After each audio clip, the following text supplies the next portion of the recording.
Okay, Hare Krishna. So welcome again to our Gita Gyan. So we will be discussing uh, Gita Mahatmya and also chapter on the Bhagavad Gita. So we will begin with some prayers for blessings and purification. Om Ajnana Timirandasya Jnananjana Shalakaya Chakshurum Militam Yena Tasmai Shri Guruve Namaha.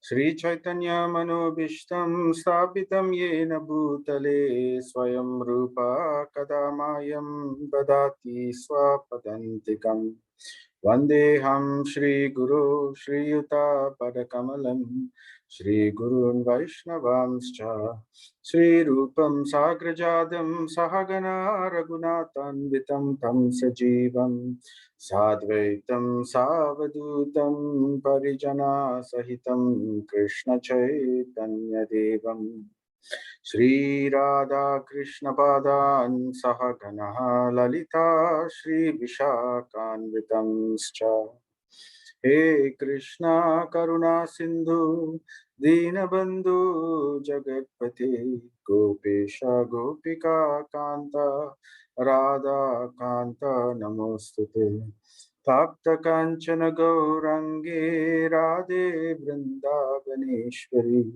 Vrishabhanu Sute Devi Pranamami Hari Priye Nama Om Vishnu Padaya Krishna Prestaya Bhutale Srimate Bhakti Vedanta Swami Niti Namine Namaste Saraswati Devi Gauravani Pracharine Nirvisesha Sunyavadi Paschatya Deshatarine Jaya Sri Krishna Chaitanya Prabhu Nityananda Shri Advaita Gadadhara Shri Vasadi Gaura Bhakta Vrinda Hare Krishna Krishna Krishna Hare Hare Hare Rama Rama Rama Hare Hare Hare Krishna Krishna Krishna Hare Hare Hare Rama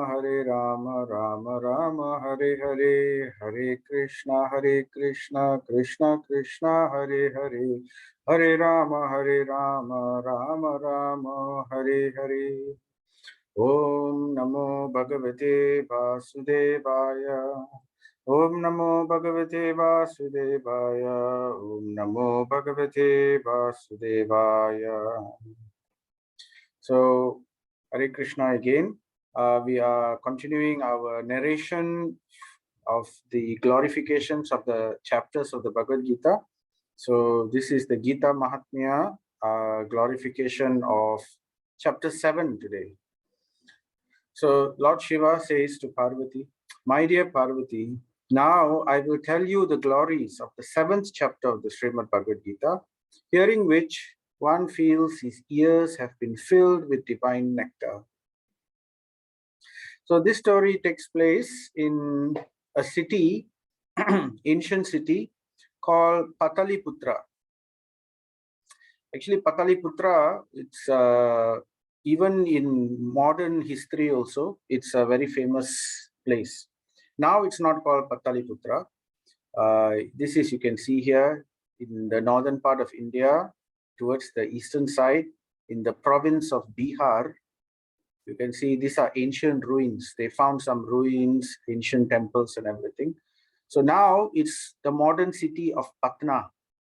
But previously it was called Pataliputra. And there were many empires which kept Pataliputra as their capital city. For example, there was the Shishunaga Empire, and then the Nanda Empire, the Maurya Empire, the Gupta Empire, the Pala Empire. Many of them kept Pataliputra as one of the major capital city during their time. So, but now it's called Patna in short. So it's still there if you visit. If you look at Patna, there's a very beautiful river Ganga. Ganga flows. So this is the modern city of Patna. In the southern bank, you can see Patna. In the northern bank of Patna, of the Ganga river, this is where the ruins, the ancient ruins of Pataliputra were found in this area. So now Pataliputra is also, there are many beautiful temples in Pataliputra. So here, amongst many temples there, one of the most famous temples there is Mahavir Mandir. So Mahavir, who's Mahavir? Mahavira is Hanumanji. So this is a temple to Hanuman, very ancient temple, very ancient deity also. So here you can see the temple, the deity of Mahavir Hanuman. So, and of course, ISKCON also, International Society of Krishna Consciousness, we have our center there, quite a big center in Pataliputra, in Patna. So it has restaurants and guest houses and everything. And these are our deities, Jagannath, Baladev, Subhadra, Sri Sri Gauranitai. So back to our story, Pataliputra. So in this ancient city of Pataliputra, it has many large gates. And in that town, there lived a Brahmana whose name was Shankukama. This Shankukama, although he was born and trained as a Brahmana when he was young, but he was not very interested in his in Brahminical duties. Instead, he was very interested in business. So eventually he gave up his vocation as a Brahmana and he became a Vaishya, businessman. And he was quite successful in his business. He had amassed a large amount of wealth. And he became very rich. In fact, he became so rich, right? He had so much of money, and such was his influence and his prestige that even kings in that land would come and have dinner with him. They would travel and they will come to his home, and he will host them, and then they will have dinner in his house. So such was his influence in anyway. But unfortunately he was rather how you say, miserly person, kanjus. So he was not very generous. In fact, he became, though he was born as a Brahmana and everything, but he was practically very much an atheist. He did not perform any kind of devotional activities. What to speak of devotional activities? He didn't even perform basic ritualistic activities to thank the devas for his prosperity. Even the basic sacrifices also he did not perform. Even for his own ancestors, for his own parents also, after they died, he did not perform the Shraddha ceremony. He did not offer pinda, the food and everything.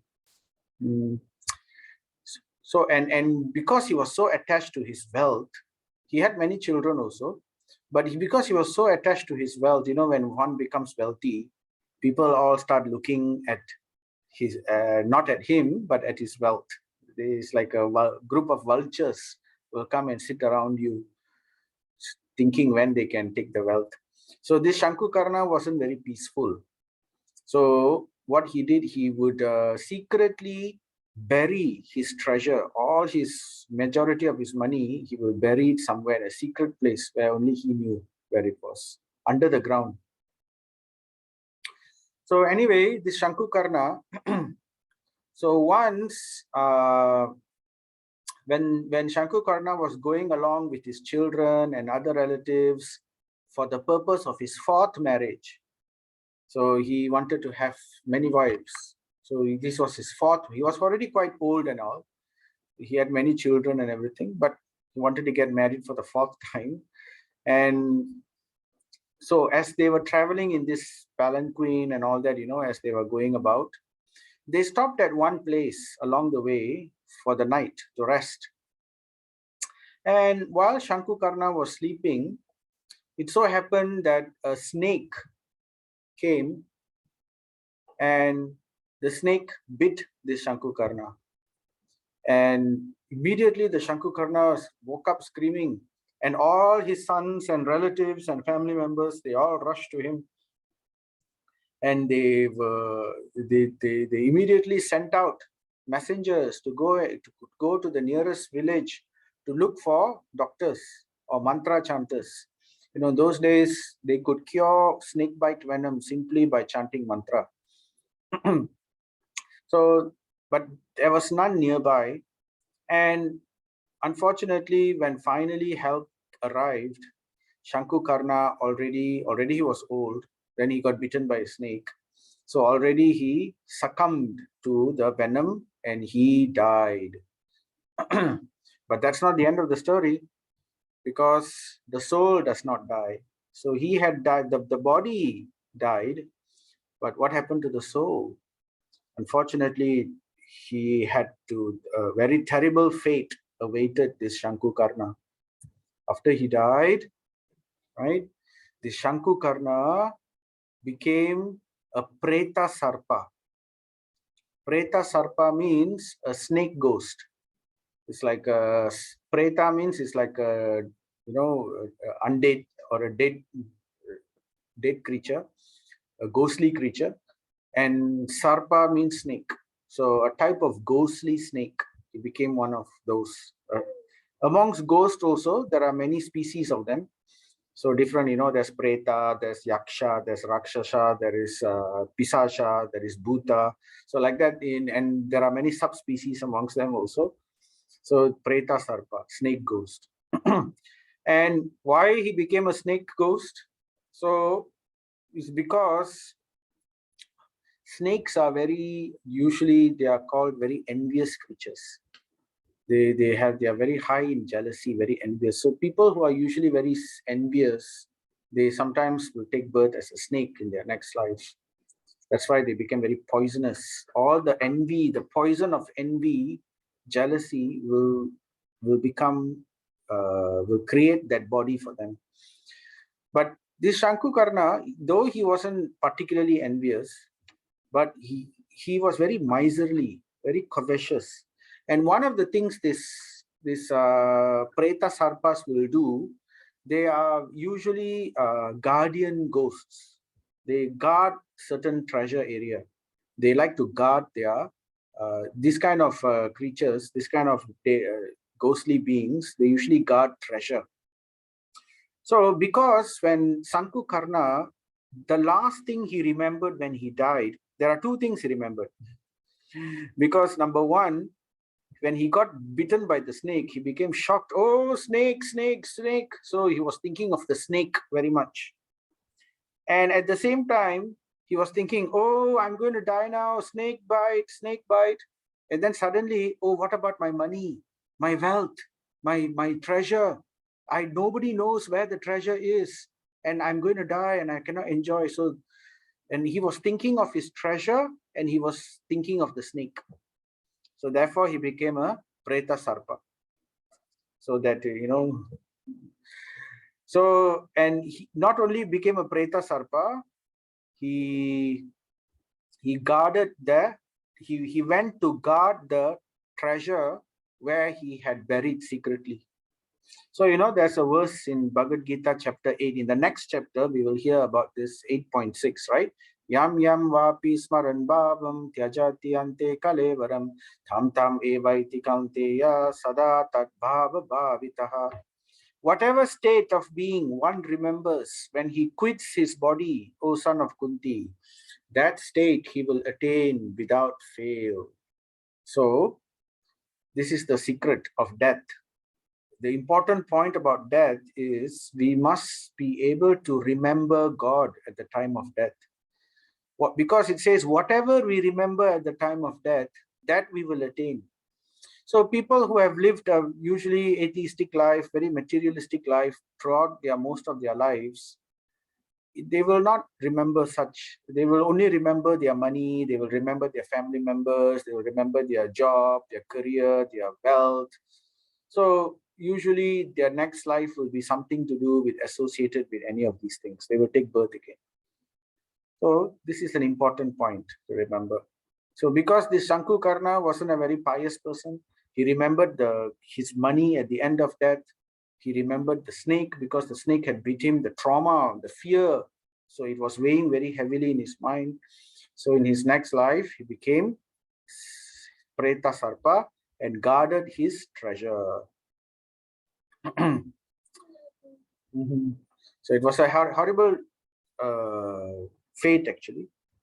But after some time, the ghostly body is not a very comfortable body. It's actually a punishment, a form of punishment. Someone gets a ghostly body or a snake body, it's actually a form of very serious punishment. In fact, the snake body is considered so painful. The snake is burning with envy, and the scriptures say that if someone kills a snake, it is actually considered doing a favor for that snake. So therefore, it's actually mentioned in scripture, there is no sin. If you kill any other creature, right, there is sin. Even if you kill an ant, there is some form of sin. But for poisonous creatures like snakes or scorpions, it is said that there is no sin. So that's scriptural injunction. So that's because we are actually freeing them from such a body. It's a terrible situation. And what to speak of a Preta Sarpa, a ghostly being which is having a snake-like body. So therefore, he became very tired of this life. And then after many years, he realized, I need to do something to get out from this situation. So he remembered his sons. He remembered he had many sons, right? And he would appear in their dreams and request them to help him. Imagine you dream of this kind of creature, Preta Sarpa, coming in their dream and then asking them to go and help him. So in the morning, but his sons were, though he had many sons, they were generally a lazy bunch. So they slept late anyway. And they all got up, and one of them recounted the dream that he had, the nightmare that he had. He remembered how his father, in the form of a snake, ghostly snake, came and requested them to help him. And then when one son said that to another son, the other son also said, hey, I also had the same dream. And they realized the entire family, all the sons had the same dream. So they knew this is not an ordinary nightmare. This is a real thing. So their father is somehow trapped and they need their assistance. So, and on top of that, the father told them, if you help me, because his sons are rather not pious and they are also lazy. So they wouldn't have helped him anyway. But the Preta Sarpa told them there is treasure. There is something treasure waiting for you if you do what I tell you. So therefore, being motivated by treasure rather than to save their path, to save their father, they went about trying to search for this place. So piecing together the clues from the dream, the sons, they took up digging instruments and they went to the place where they thought that it's where the treasure was hidden. And then they started to dig the area. As they were digging, they found there was a snake hole, a hole where a snake was, the snake hole. Snakes like to live in such holes. They found this and they became scared. But then, driven by greed for the wealth, it didn't let them stop them. So then they continued digging, and eventually the snake came out. A very large and scary looking snake came out of that hole and hissed in a sibilant whisper and spoke, "Oh fool, who are you? Why have you come here? Who has sent you?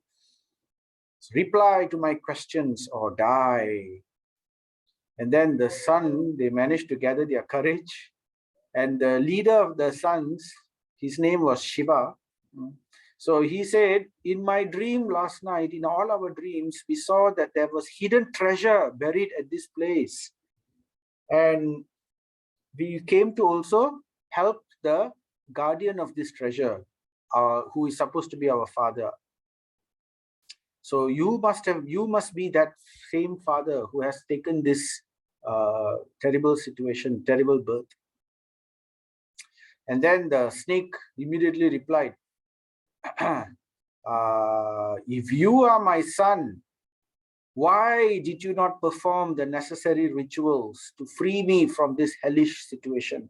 When I died, why did no one perform these rituals for me?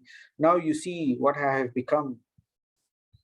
And he says, you are also heading in the same direction, because I did not perform these rituals for my parents, and now you have not done this. You are also going to the same destination eventually. Then the son inquired, oh, they became scared, all the sons. Oh, dear father, please tell me, how can you be freed from this hellish situation, and how we can also avoid this fate? And then this Sarpa, this Preta Sarpa, he said, not by any kind of charity, not by tapasya, not by any kind of ritual or yajna can I be saved now. Then he said, only by reciting the 7th chapter of the Bhagavad Gita will I be able to become free from this wheel of birth and death, from this situation. Then he says, my dear sons, kindly perform the Shraddha ceremony, and on that day, invite a Brahmana who is in the habit of chanting the 7th chapter of Bhagavad Gita, and feed him very sumptuously. So this was the instruction given by the Preta Sarpa to his sons. So the sons, and then after that, the Preta Sarpa disappeared. And once you have done this, then I will leave this place and you will get your treasure. So then the sons immediately, they waited for the date of the Tithi of his passing of the father. And during this time, they performed the Shraddha ceremony. They invited a priest, a Brahmana, and then and not an ordinary Brahmana, they had to search for a Brahmana who was a devotee, a pure devotee, who was in the habit of constantly chanting the 7th chapter of the Bhagavad Gita. So they invited him in this ceremony, and after the ceremony, they gave him nice prasadam, nice food, and gave him charity and satisfied him very much. So simply by that act of satisfying this devotee who chanted the Bhagavad Gita 7th chapter, and during this yajna also, the Shraddha ceremony, this Brahmana who, since it was his habit to chant the 7th chapter, he was also chanting it throughout the ceremony. And in this way, it was not really the ceremony that saved this Preta Sarpa, it was the chanting of the 7th chapter of Bhagavad Gita which released this Preta Sarpa. So immediately he lost his current life, and he was saved from this curse. So there is no, so we can understand that actually charity, tapasya, austerities, yajna, sacrifices, they are important. They are important only for the materialistic aspect. That means if we are interested in materialism, right? Yes, tapasya, yajna, and charity should be done. Just like how this Shankukarna did not perform charity, did not perform yajna, so therefore his fate after death was very bad. But it is not just charity or yajna and all this which will eventually save the person from taking repeated birth and death. So even if one performs charity, one performs sacrifice, one performs yajna, still they will take birth again. But if one performs even little bit of devotional service, then that will free the person from repeated cycle of birth and death. What to speak of freeing that person? It is able to release that person. First, it gives liberation, and automatically that person becomes freed from the cycle of birth and death. But more important than liberation is bhakti, devotional service, because that will actually bring the person back to the spiritual world. Simply being liberated and having nowhere to go, right, is not the final solution. So therefore, this is the important aspect here. And how was this Preta Sarpa saved? Because though he was so sinful and everything, the chanting of the Bhagavad Gita spoken with a good feeling from a devotee, because they pleased the devotee, and the devotee was very pleased and happy.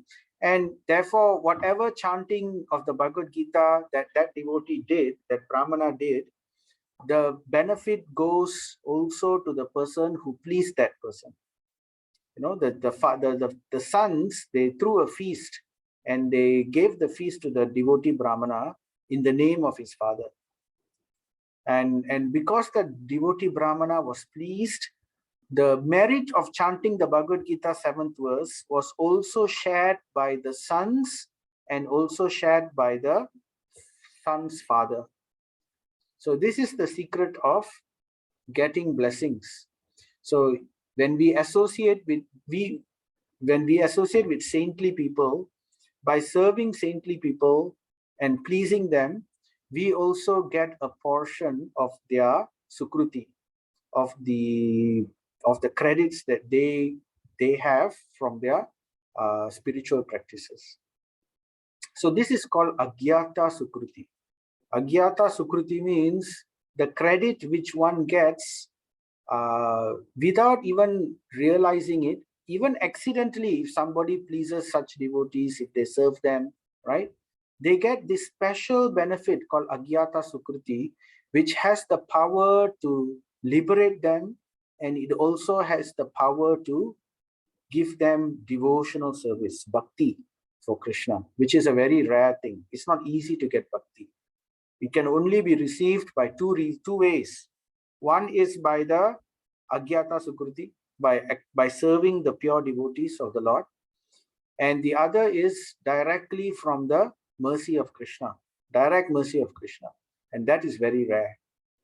So that's why the devotees of the Lord, they are actually serving as ambassadors in one sense, where service to such devotees will plant the seed of bhakti in our heart. So then we continue the story. So the Preta Sarpa, the father, the previously Shankukarna, not only he lost his fearsome snake ghost body, immediately he received a body just like Vishnu Duta form, the four-armed form. He attained liberation. He attained Sarupya Mukti. That means the liberation in getting the same type of form as the Supreme Lord. A body which is spiritual, which is blissful, and which is eternal. So that kind of a body. And in a flower aeroplane came to receive him, and he went back to the spiritual world. And after seeing this incident, the sons of this Shankukarna, the sons, all the sons, they had a turn of heart also. They also started to repent their sinful ways, and because they had served this pure devotee and they have heard the Bhagavad Gita chapter 7 being spoken, bhakti also took root within their heart. So, and slowly it started to grow. And in this way, they also they met this Brahmana who chanted the Bhagavad Gita 7th verse, and they surrendered to him. They told him, please become our guru and please teach us how to chant Bhagavad Gita the way you have chanted chapter 7, and teach us this devotional service towards the Supreme Lord.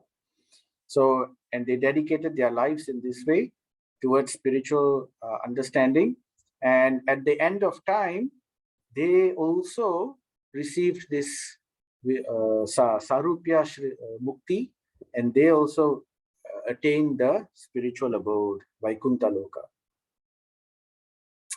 So this is many lessons we can understand from this also. So one point also, it's very important that the purity of the Brahmana or the priest is very important. So that will because you will get some of the pious credits of such people if we are to serve them, especially if they are Vaishnavas. So association of Vaishnavas can quickly lead to purification because there are many opportunities to serve them. So this is the glory of the 7th chapter of Bhagavad Gita. So 7th chapter of Bhagavad Gita is known as Jnana Vijnana Yoga, knowledge of the absolute. So anyway, at the end, the treasure was also received. So after this, the sons of Shankukarna, they obtained the treasure. They spent their money. They didn't spend it selfishly. In fact, they dedicated their wealth in doing many charitable work.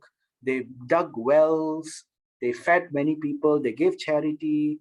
They built beautiful temples to Krishna, and they helped to spread the message of the Bhagavad Gita in various ways.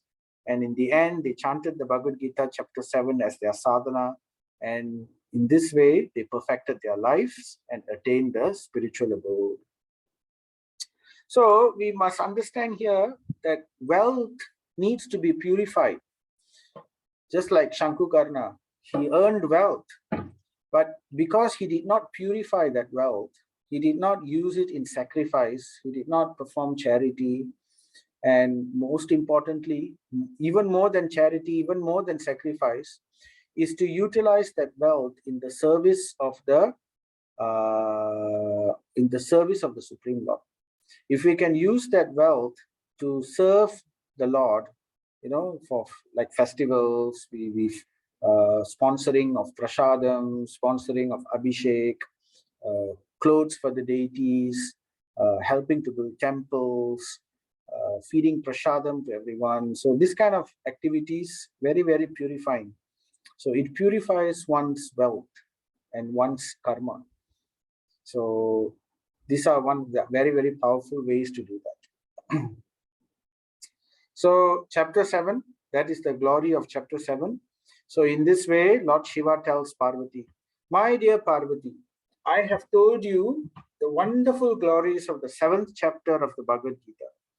Anyone who hears this description will be freed from all sinful reactions. So it's a very nice pastime, how even the most wretched, sinful person also, even the most unqualified person also, simply by reciting of the Bhagavad Gita or hearing the recitation of the Bhagavad Gita, they can be purified. So that's why Bhagavad Gita is a very, very important and powerful scripture. So let's see what this chapter 7 is all about.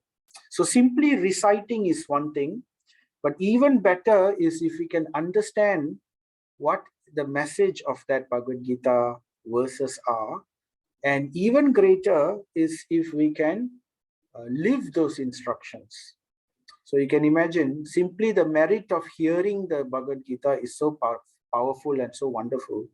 What more to speak about those who practice the Gita? So read Gita, study Gita, live Gita, and give Gita. So reading Gita is very, very powerful.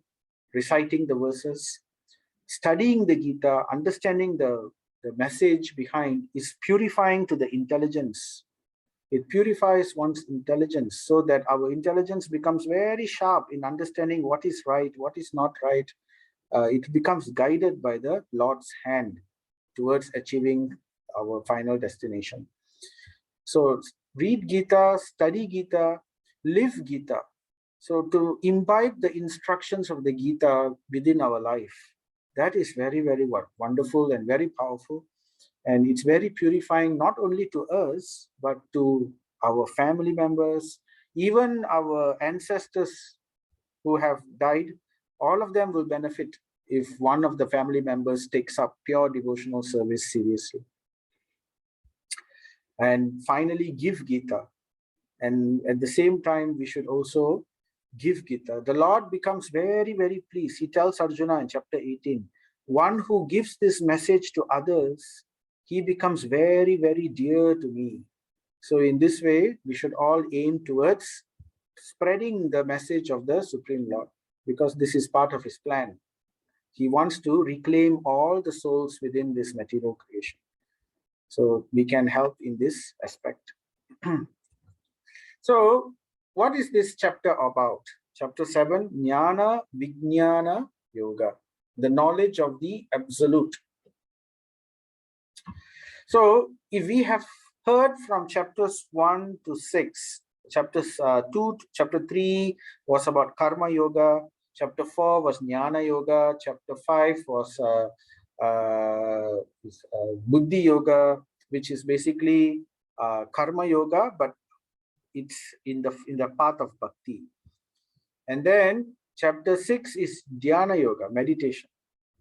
But Krishna is finally telling, we have understood there are two paths, isn't it, in spiritual life.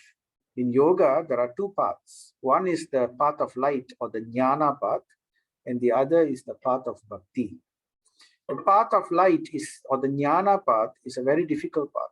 One has to perform, after karma yoga, one gives up his duty, gives up the fruits of his activities, and then one searches knowledge, one dedicates his life towards knowledge, that is jnana yoga.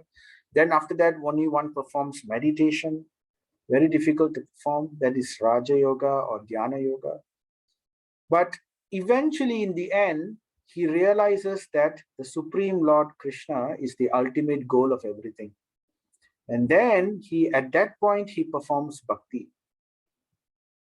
So this is what Krishna will tell in chapter 7. He will say how ultimately he is the final goal in all forms of spiritual practices.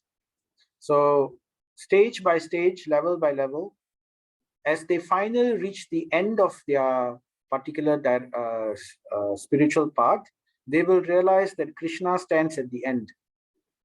So this is what he is going to discuss in chapter 7. So chapter 7 is a very beautiful chapter. This is where Krishna fully reveals his position. He begins to reveal, in earlier chapters, he will talk about many other things, but he will speak a little bit about the final goal. After talking about karma yoga, he will say, but better than simply renouncing the fruits and doing for the sake of duty, why don't you do it for my sake? So, and after that, he doesn't say anything further. So why should we do for his sake? Why should we do for Krishna's sake? Why not for other people's sake? Why for Krishna's sake? So that Krishna does not say. And then in Jnana Yoga, Krishna will say, the goal of knowledge, everything is to understand spirit, the difference between spirit and matter. And then at the end of it, eventually he will say, actually, it's to understand me. So, and that also he doesn't explain why. Why is the ultimate goal to understand Krishna? And then in Ashtanga Yoga, in meditation, in Dhyana Yoga, in practice of meditation, he will say how, one practices asana, then pranayama, controlling the breath, then concentration, then meditation. And then ultimately they open their eyes and they see Paramatma in the heart. They see only Paramatma. Paramatma is, Krishna says, I am that Paramatma. Eventually they will come to realize that Paramatma is me again. So this is the and why is this important? So chapter 7, Krishna will describe fully his actual position. So it begins with this verse 7.1.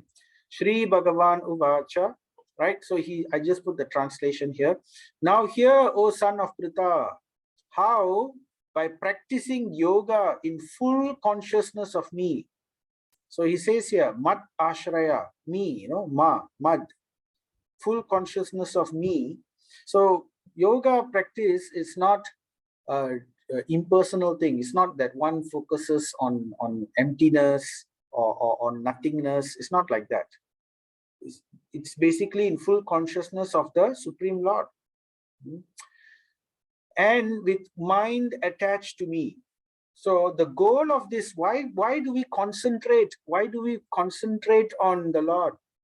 Because one wants to attach one's mind to the Lord, right? Then what happens? You can know me in full.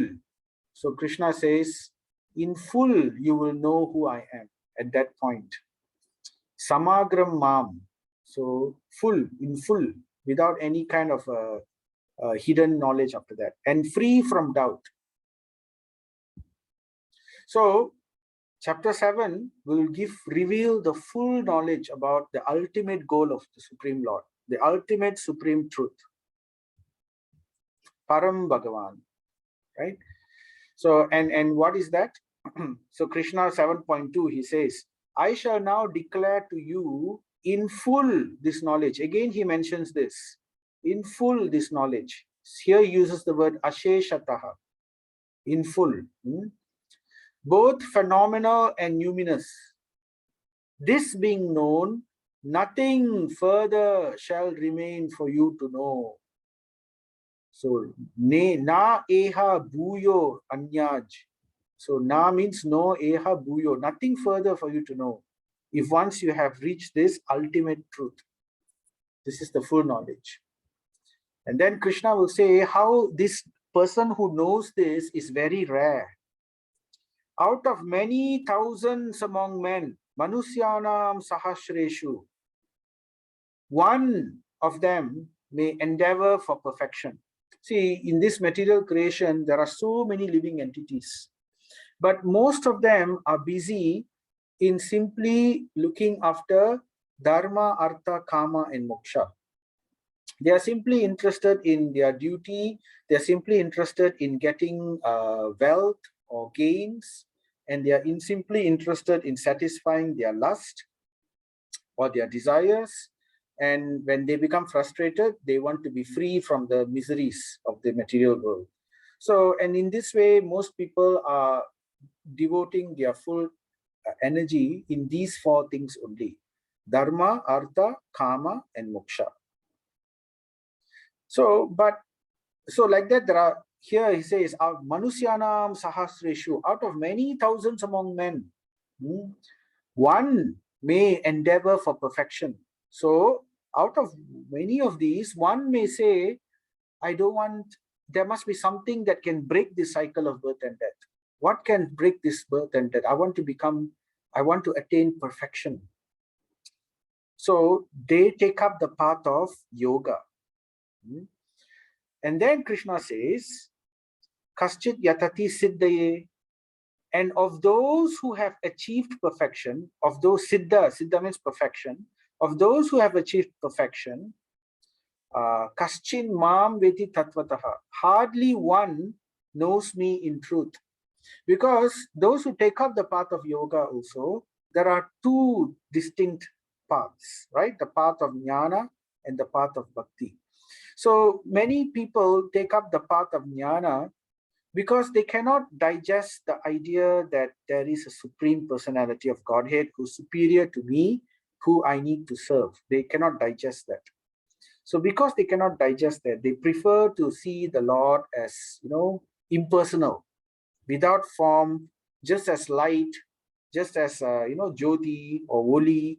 They don't want to see the form because form means service. They don't like that idea. So they want to see the Lord in that kind of impersonal form. So, and the path towards that direction is very difficult, which is they have to perform karma yoga, then they perform jnana yoga. They perform karma yoga to cultivate the culture of sacrifice. And after that, they perform the culture of sacrifice will bring the reward of knowledge. And then they perform jnana yoga to further cultivate that knowledge. And then the reward of that knowledge will be method of meditation in search of the ultimate truth. And that is dhyana yoga. And then when they perform this dhyana yoga, very difficult process to perform, at the end of it, they will finally realize one thing only, they will finally realize Paramatma is the Supreme Lord Krishna. So therefore, Krishna says, hard, and you can imagine in such a difficult path, not many will attain the final destination. Some will remain karma yogis, some will remain jnana yogis, some will remain as Ashtanga yogis, and they don't progress further. So therefore, Krishna says, hardly one knows me in truth. So who are the ones who knows Krishna in truth? So they are the bhakti yogis, those who have taken the path of bhakti right from the beginning. So therefore, the chapter 1, verses 1 to 3 is about knowing God in full, right? So here he's going to reveal who is that, what is this full knowledge. Haven't revealed yet, but he's giving the promise, I'm going to reveal now. And he says, this is the last word of yoga, right? Nothing further shall remain for you to know.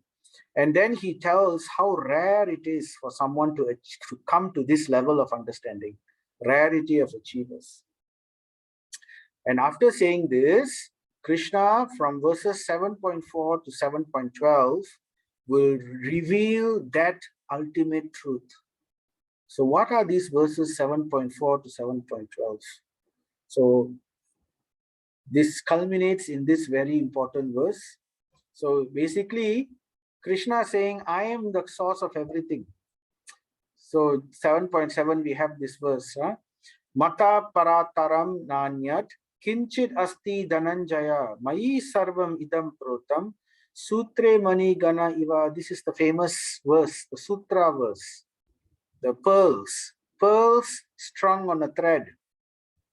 Just like how pearls are strung on a thread, you can see the pearl, but you cannot see the thread, right?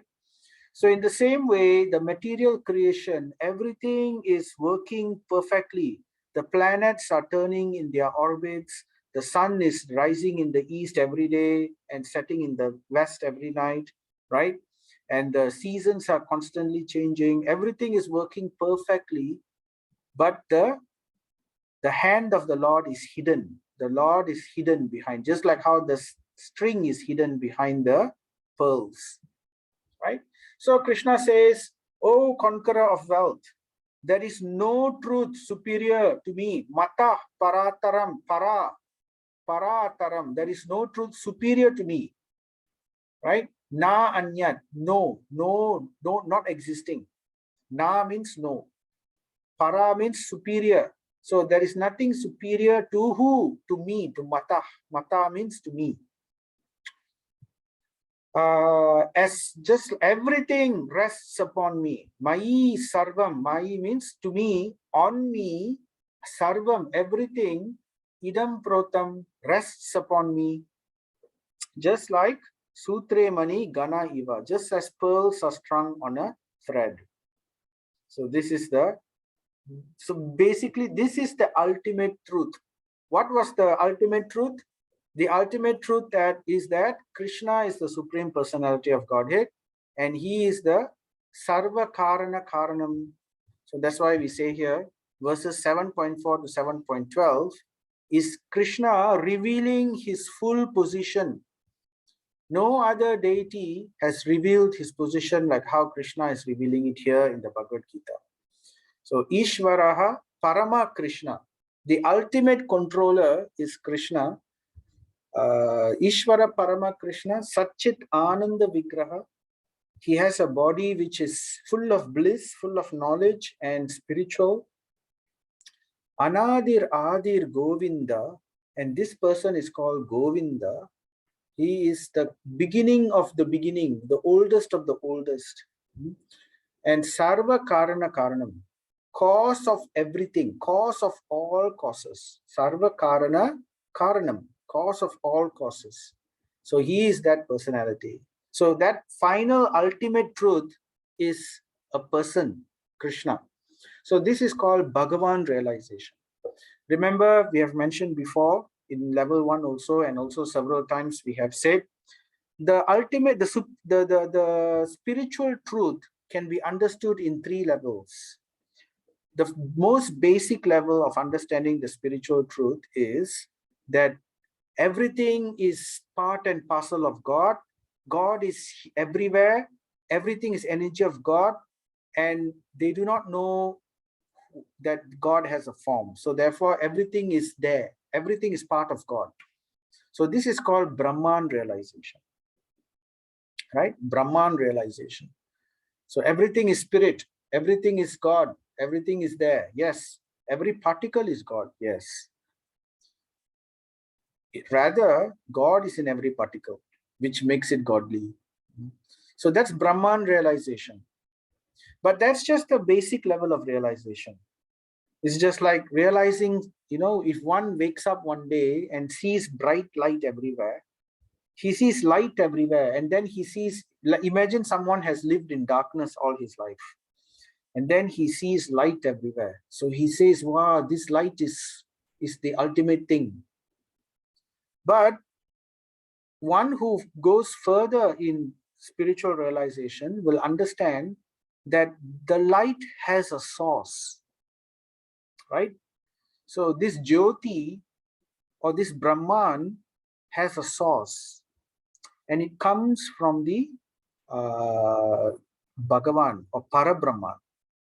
So this Brahman is like the light, the effulgence coming from that person, which is Bhagavan or Parabrahman. So that is the highest realization, Brahman, Paramatma and Bhagavan. So Brahman is in the Jnana Yoga level, one realizes Brahman only. He becomes liberated at that point, but he does not understand the highest truth. And then when one further performs meditation and understands Paramatma in the heart, he realizes that Brahman has a form. The source of Brahman has a form, and he has realized that form within his own heart as Paramatma, Super Soul. And when he realizes that Paramatma, he will want to serve that Paramatma. So this Paramatma is simply a reflection of the ultimate form of the Lord, which is Bhagavan. So Bhagavan is one, but his image is splintered everywhere as Paramatma. He's expanded everywhere as Paramatma, but everything comes from one Bhagavan. So that is highest realization, the Bhagavan realization of the Supreme Lord. So therefore, Krishna says, one who understands this, right, is very rare. So therefore, from verses 7.4 to 7.6, Krishna talks about how he is the source of all energies, different types of energy. He will talk about the material energy, he will talk about the spiritual energy, and the jiva, which is also part of that spiritual energy.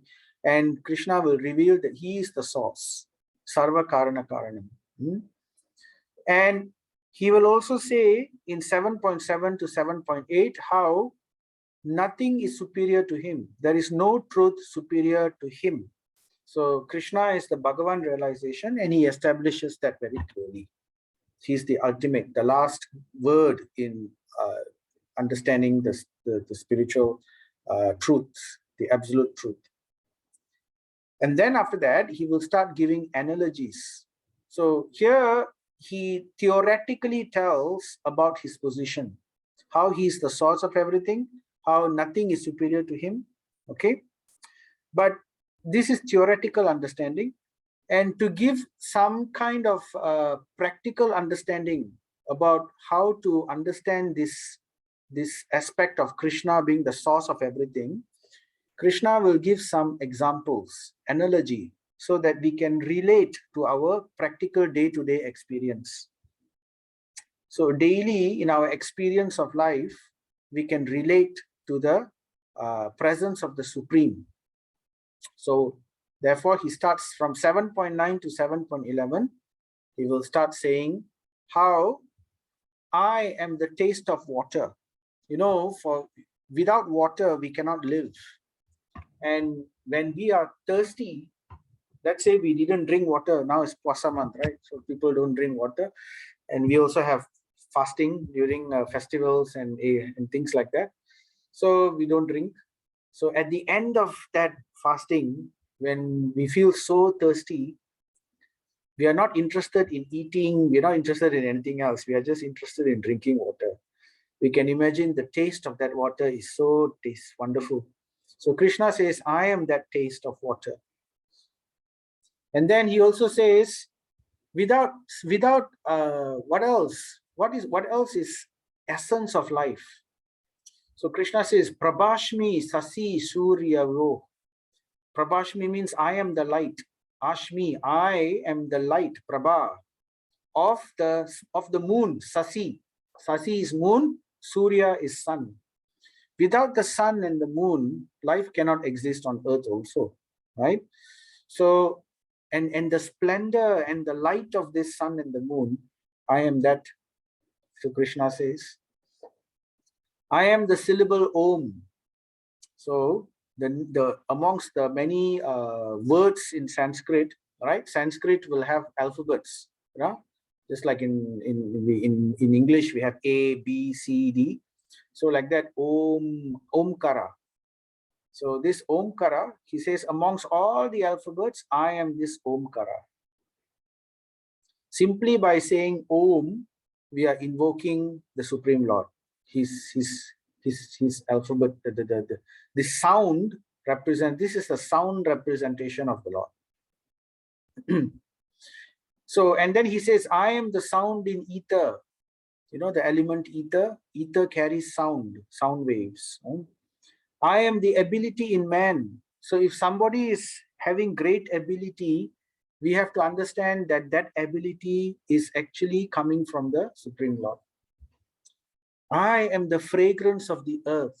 So any great fragrance or whatever, everything is basically coming due to the blessings of the Lord. I am the heat in fire. Without fire also we cannot live. So I am the heat in fire. I am the life.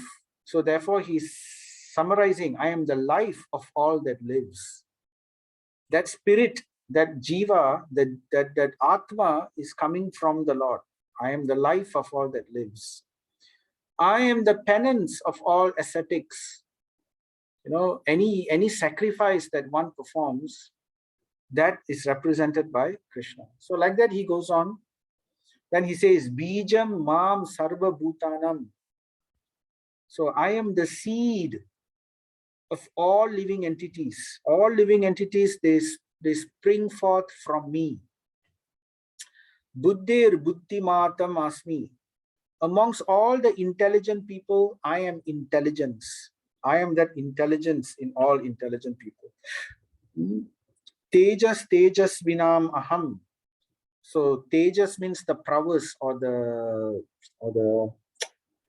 something like ability, but it's actually the prowess, the powers of people. So amongst great personalities, amongst the prowess of great personalities, I am that power. That Shakti comes from me. And then Krishna will summarize in 7.19 how after many, many births and deaths, he who is actually in knowledge surrenders unto me.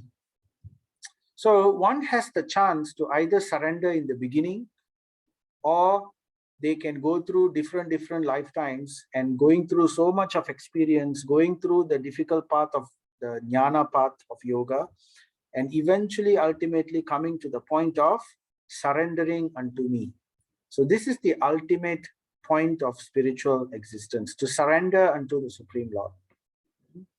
Knowing me to be the cause of all causes and all that is, such a great soul is very rare.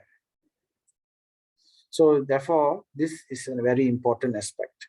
You know, the Muslims also sing this every day in their azan, right? Allahu Akbar, God is great. And then they continue on with saying, Shadu, what's that? How they say it? Shadu Allah, something like that. Nothing comes without the Lord. So every day they remind themselves this way in their azan, how the Lord is the cause of everything. But in Islam, they understand something like the Brahman concept, because for them, God is the supreme unknown. They do not understand that there is a form behind that Lord. It's forbidden to them. They cannot see. They at least acknowledge it's a personality, right? So it's not just some kind of energy or universe or light. They acknowledge it's a person. So it's like Paramatma in that sense. They understand the local aspect, but they do not know how God looks like, what he does, what's his name, nothing. These details are hidden from them. So that is the one level. So like that, there are different religions in the world which gives different levels of understanding according to time, place, circumstances, and the audience, the ability of the audience to digest these truths, right? We will cover that one day on the aspect of the different religions of this world and how it all connects back to the ultimate philosophy of the Bhagavad Gita. So then Krishna continues, right? After he talks about Krishna, the source of all energies, and then he says, no truth superior to me. He gives the analogies of the Supreme. He says, I am this, I am that, and everything, to help us understand how great Krishna is, how everything is coming from him. And then he also talks about the three modes. You know, we know about the three modes of nature that binds us to this material creation. This is the nature of this material creation. Material nature has three types: sattva, rajas, and tama. Goodness, passion, and ignorance.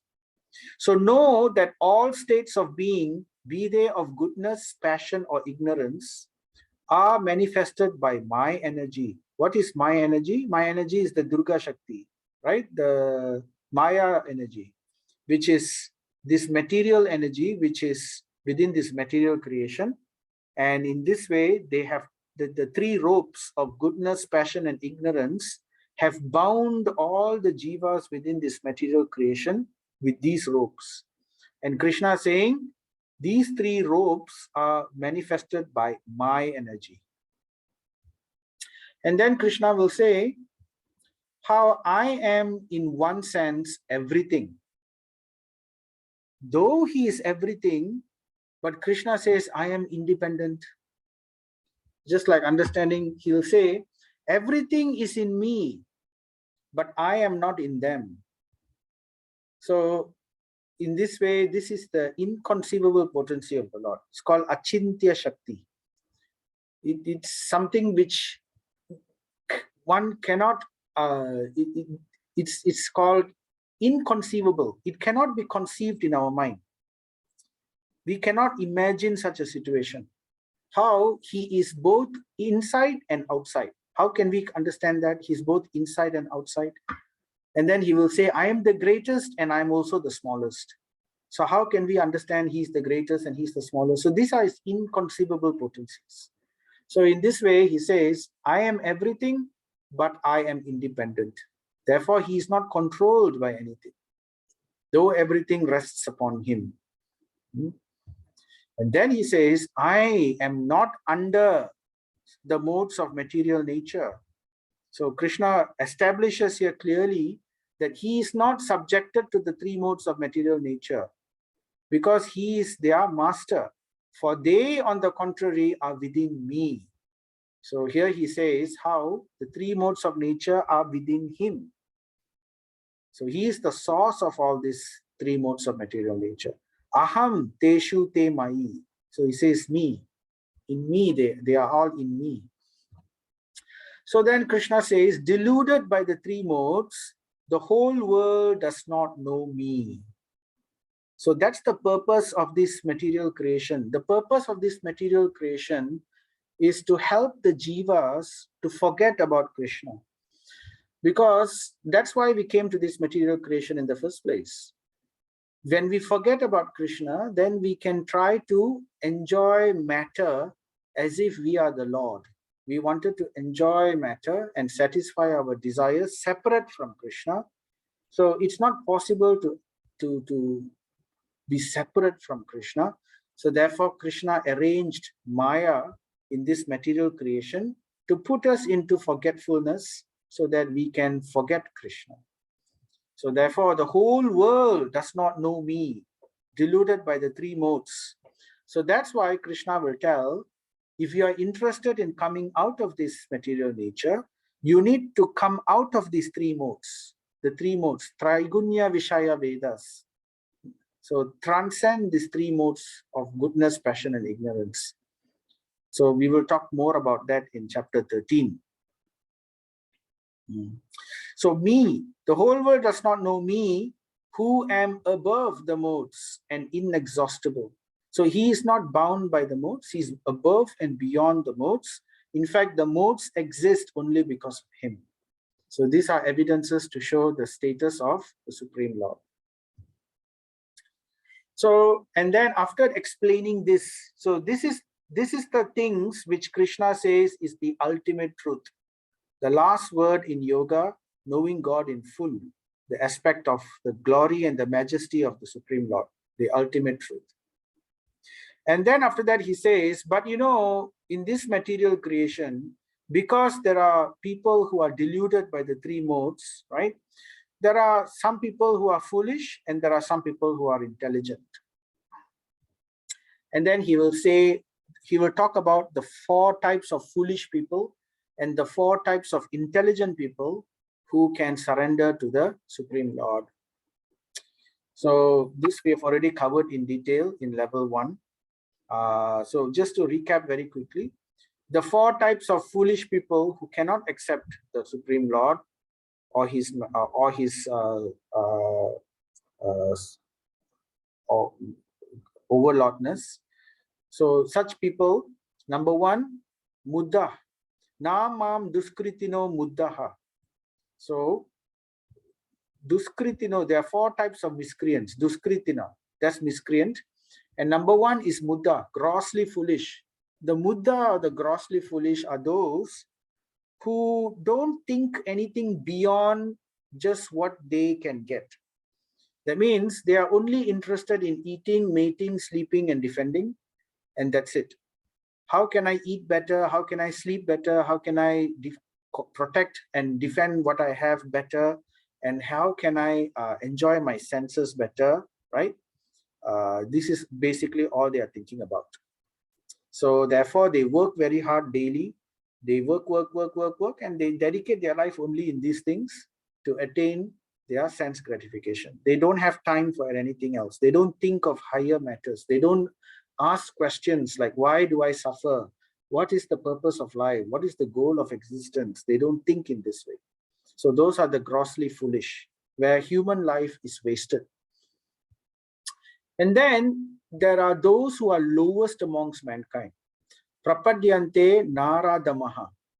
Naradama means lowest of mankind. Who are the lowest of mankind? Those who are addicted to very sinful activities. They are willing to do all kinds of sinful activities just to get what they want. So those are the in very unclean habits, very terrible activities. So those are the Naradama, lowest of mankind. And then there is the third type, Maya Paharta Jnana. Those who are intelligent, but whose intelligence is stolen by illusion due to pride.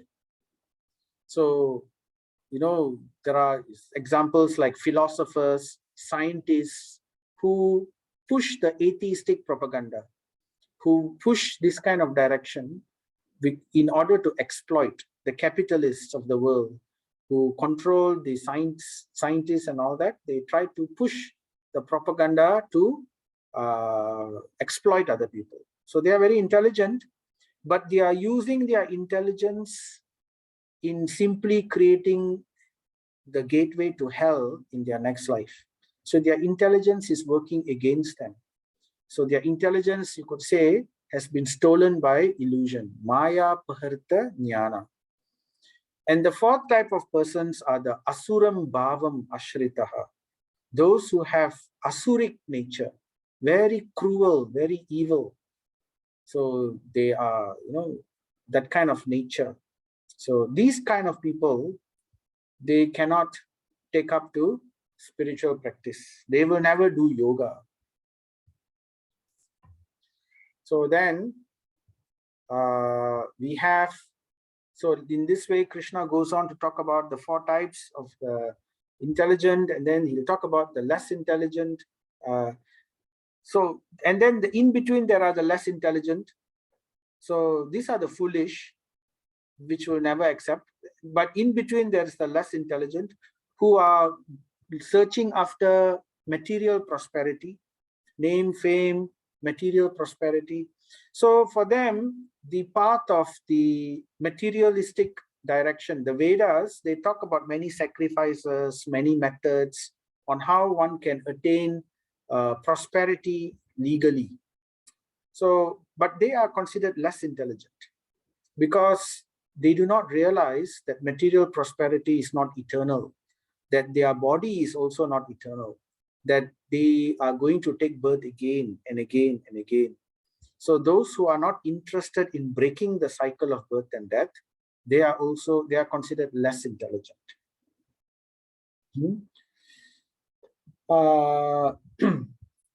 So, but there are more intelligent people who are these people? Persons who have acted piously in previous lives. So they are due to previous piety in previous lives. In this life, they have more purified intelligence, and whose sinful actions are completely eradicated, are freed from the dualities of delusion. And what do? They engage themselves in my service with determination. So these are the type of people who are intelligent, who perform devotional service. So intelligent persons who are endeavoring for liberation from old age and death, what do? They take refuge in me in devotional service. So Krishna is saying, amongst the intelligent, there is the more intelligent and there's the less intelligent. The more intelligent takes devotional service in the path of bhakti. The less intelligent will take the path of jnana, right? So that's also what he's saying over here. So again, I will mention this. Jara marana mokshaya mam ashritaya tantiye te brahma tat vidu krishnam adhyatmam karma chakhilam. Intelligent persons who are endeavoring for liberation from old age and death, what do? They take refuge in me in devotional service. Bhajate yomam, in devotional service, in bhakti. How do they do it? Dhrida vrataha, with determination. Dhrida vrataha means with determination. It's not like they will one day do and then another day they don't do. So their focus in life is that Dhrida vrataha, they focus and with determination they perform devotional service. So it becomes a sadhana. They are actually Brahman. Simply by performing devotional service, they are already Brahman, because they entirely know everything about transcendental activities, because they are already worshipping the ultimate truth. So eventually they will attain that ultimate position. And then this is the last verse of Bhagavad Gita of 730, chapter 7. So Krishna likes to conclude, right? So this is in the last verse of every chapter. You can see usually Krishna will give a nice conclusion, highlighting the important points in every chapter. So this is the important points of chapter 7. Sadi bhutadi daivam mam sadi yajñam chaye vidduh prayana kale api chamam te viddur yukta chetasah. Those in full consciousness of me, who know me, the Supreme Lord, to be the governing principle of the material manifestation, of the devatas, of all methods of sacrifice, can understand and know me, the Supreme Personality of Godhead, even at the time of death. So Krishna is saying, in other words, if we perform devotional service, then it is guaranteed, it is assured that at the time of death, we will remember the focus of our bhakti, of our dedication. Krishna will manifest within our minds at the time of death, and we will be able to chant his name either in our mind or within our tongue. And in this way, we will attain the lotus feet of Krishna at the time after death. So that is the conclusion of this chapter. So with that, we'd like to end. Are there any questions? Oops, just a moment.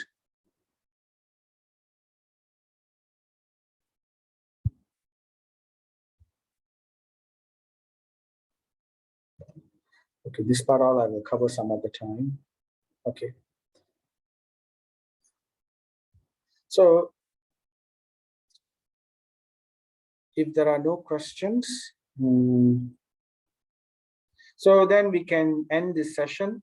So I hope that we can also give food for the soul. So we give food for the body every day. So in the same way, devotional practice is a daily affair. There are many ways we can practice devotional service daily. The principal way of practicing devotional service is to chant the holy names of the Lord. Every day we can chant the names of the Lord, and certainly at the time of death, the names that we have chanted will be dancing in our mind and in our tongues. At the same time, we can also take prasadam every day. We can cook for the Lord, or we can offer, fruits or water or milk or kinds of sweets. So daily we can do some simple offering, even some bananas or just cut oranges, or even better if we can serve entire meal, lunch meal, breakfast meal, dinner meal. So this is direct service to the Lord and eating the prasadam. So that is a daily affair which we can also do. Reading Bhagavad Gita in the evening, before or early in the morning, during our leisure time, at least one verse a day, or at least going through something spiritual, hearing the lectures or going through some pastimes. So this is something which we can do every day also. So Shravanam, Kirtanam. Shravanam is hearing about the Lord. Kirtanam is chanting the names of the Lord. And in this way, there will come Smaranam, remembering the Lord. So there are many festivals which also come about, which help us to remember. Now, festivals are called Madhava Janani. So Madhava Tidhi, Manava Tidhi Bhakti Janani. So Madhava Tidhi means days of Madhava, festival days, like Ekadasi, like Ram Navami, which is coming. So these special days are called Bhakti Janani, mother of Bhakti. By observing these particular days, Bhakti takes birth within our hearts. So, and then we can perform these activities even with greater faith. Our faith will start growing. The faith which we invest in our heart is like a seed. This seed, we have to water it every day. As we water the seed, how do we water the seed of Bhakti within our heart?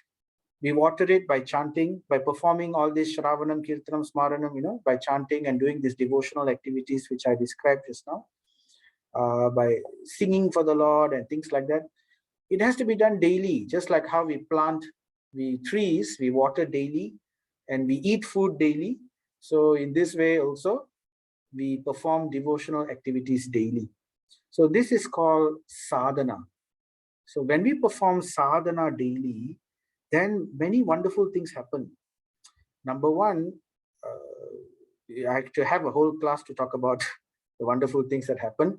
But basically what happens is our faith grows. Our faith grows larger and larger, grows stronger and stronger, that even despite many terrible things that may happen, that faith will guide us through. We never lose faith. And our determination becomes stronger and stronger for us to perform these devotional services more and more. And we become protected from Maya.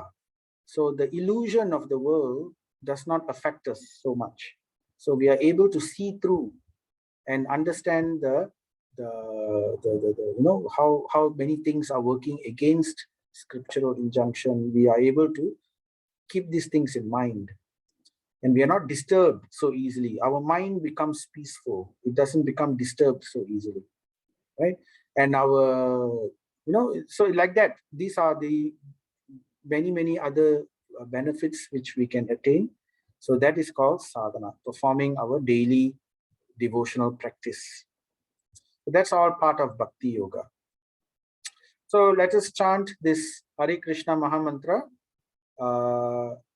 Jai Sri Krishna Chaitanya Prabhu Nityananda Shri Advaita Gadadhara Shri Vasadi Gaura Bhakta Vrinda. Hare Krishna Krishna Krishna Hare Hare, Hare Rama Rama Rama Hare Hare. Hare Krishna Krishna Krishna Hare Hare, Hare Rama Rama Rama Hare Hare. Hare Krishna Krishna Hare Hare, Hare Rama Rama Hare Hare. Jai Srila Prabhupada ki jai, Bhagavad Gita ki jai, Sri Krishna Bhagavan ki jai. So if there are no questions from anyone, right? So I'd like to thank you for attending this session. And if there are any questions also in the future, feel free to WhatsApp me to put it in the chat or anything we can discuss. Okay. So thank you very much. I'll see you all then. Have a nice week ahead. Hare Krishna.